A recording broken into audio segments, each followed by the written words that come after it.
Imagine this. You get really sick, so you go to the ER.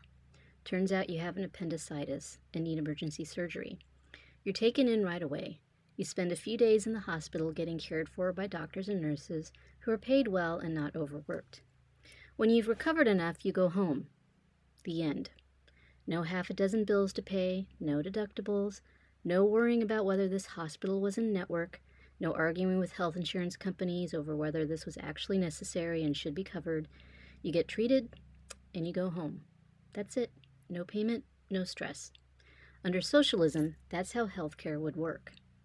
Under socialism, the needs and well-being of the people would be prioritized over the profit of a few. That means, instead of funding endless wars and police brutality and tax breaks for the ultra-wealthy, which benefits no one but the 0.1% and destroys the planet in the process, our taxes would pay for state-of-the-art healthcare for everyone. If properly funded, there wouldn't be wait times. Healthcare workers would be well paid and work reasonable hours, and you could get treatment anytime, anywhere. The only reason why we don't have this in the U.S. is because under capitalism, it's more important for investors to make money off our health than for us to be healthy. Think about that for a second. Investors are looking at you and me and thinking, how can we extract more money from these losers when they're sick and scared and vulnerable? And they design our healthcare system accordingly.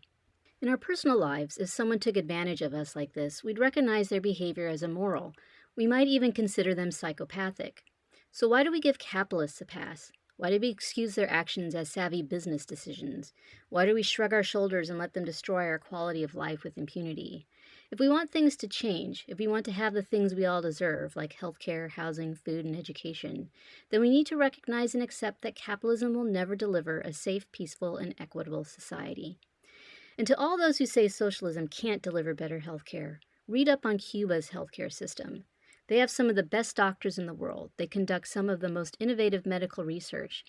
All their citizens have access to quality care, and their healthcare outcomes are comparable to the U.S.'s. And no one has medical debt.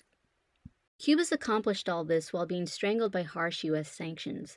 By the way, sanctions are way more brutal and destructive than our media leads you to believe, but that's a topic for another video. If we want change, we need to understand what the problem is and what the solution is. If you want to learn more, I've put a few sources in the description.